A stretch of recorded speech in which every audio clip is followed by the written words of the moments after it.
बिहार का कौन सा ऐसा वर्ग है जिस पर नीतीश कुमार ने लाठी नहीं चलवाया है। ये बिहार का दुर्भाग्य है कि बिहार के बच्चे जब बिहार से बाहर जा रहे हैं तो लोग हम लोग को बिहारी कह के गाली देता है, थप्पड़ मारता है, अपमानित करता है। और बिहार की सरकार भी जो है, हम लोग जब सरकार तक लोग अपनी बात लेकर जाते हैं तो वहां पर भी नीतीश कुमार अपने बंगले में बैठकर उन पर लाठीचार्ज करवाता है। एसटीटी के अभ्यर्थी हो, आंगनवाड़ी सेविका हो, रसोईया हो, आशा वर्कर हो, चुने हुए प्रतिनिधि हो, अभ्यर्थी हो, परीक्षार्थी हो, हर व्यक्ति पर 3 साल में लाठी चला है।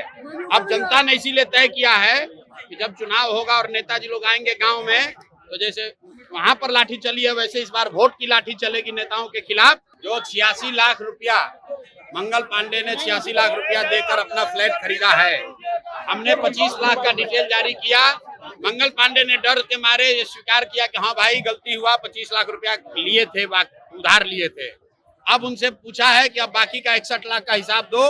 7 दिन का समय दिया है, अब समय वो पूरा हो रहा है। जैसे ही पूरा होगा, मंगल पांडे नहीं बताएंगे तो हम बिहार की जनता को बता देंगे कि 61 लाख रुपया ये कहां से गबन करके लाए थे।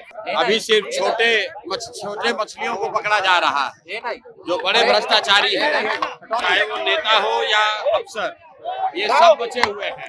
और जनता को दिखाने के लिए छोटे छोटे कर्मचारियों पर, अफसरों पर कभी कभी कार्रवाई होती है। लेकिन जब जन स्वराज की व्यवस्था बनेगी, जो मैंने कहा है 3 महीने के बाद जब जन स्वराज की व्यवस्था बनेगी, तो इस राज्य के 100 सबसे बड़े भ्रष्ट अधिकारी और नेताओं को समयबद्ध तरीके से पकड़ा भी जाएगा और उन पर कार्रवाई भी की जाएगी और उनके आने वाले बच्चों से, आने वाली पीढ़ी से बिहार से लूटे हुए पैसे का हिसाब किया जाएगा, वसूली किया जाएगा। चौथी किस्त कब जारी कीजिएगा?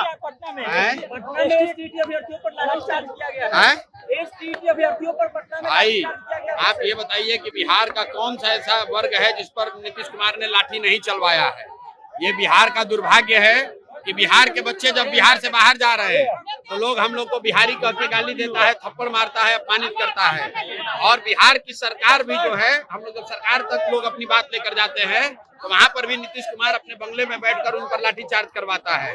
तो चाहे एसटीटी के अभ्यर्थी हो, आंगनवाड़ी सेविका हो, रसोईया हो, आशा वर्कर हो, चुने हुए प्रतिनिधि हो, अभ्यर्थी हो, परीक्षार्थी हो, हर व्यक्ति पर 3 साल में लाठी चला है।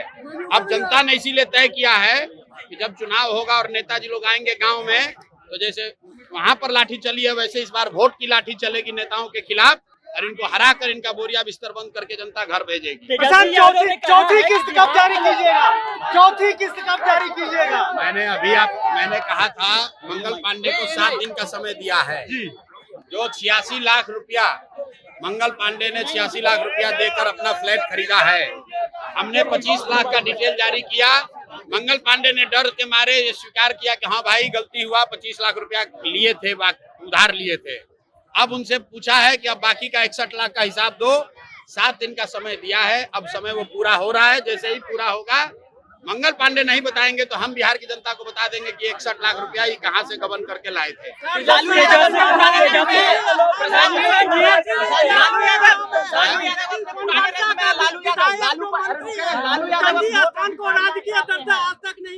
देखिए, राहुल गांधी यहाँ यात्रा कर रहे हैं।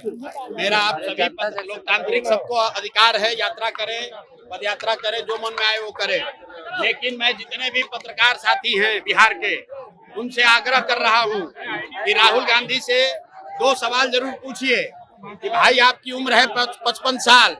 55 साल में चुनाव के अलावा अगर आप एक रात भी बिहार में बिताए हो तो बताइए, हम लोग आपको वोट दे देंगे।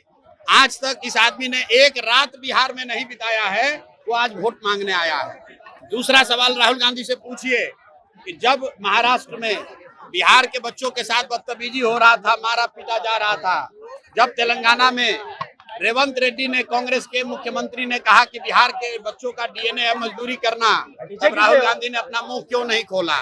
राहुल गांधी रेवंत रेड्डी पर क्या कार्रवाई किए हैं पहले बताएं। और अगर बिहार के बच्चे खाली मजदूरी करने के लिए पैदा हुए हैं तो फिर बिहार में वोट मांगने क्यों आए हो? तेलंगाना में ही जाकर राजनीति कर लो। मैं सारे पत्रकार बंधुओं से आग्रह कर रहा हूँ, राहुल गांधी से पूछिए कि जब बिहार के बच्चों को रेवंत रेड्डी ने गाली दिया, जब बिहार के बच्चों को महाराष्ट्र में मारा गया, उस दिन आप कहाँ थे? उस दिन आपने जबान क्यों नहीं खोली? ये राहुल गांधी से आप लोग सवाल पूछिए।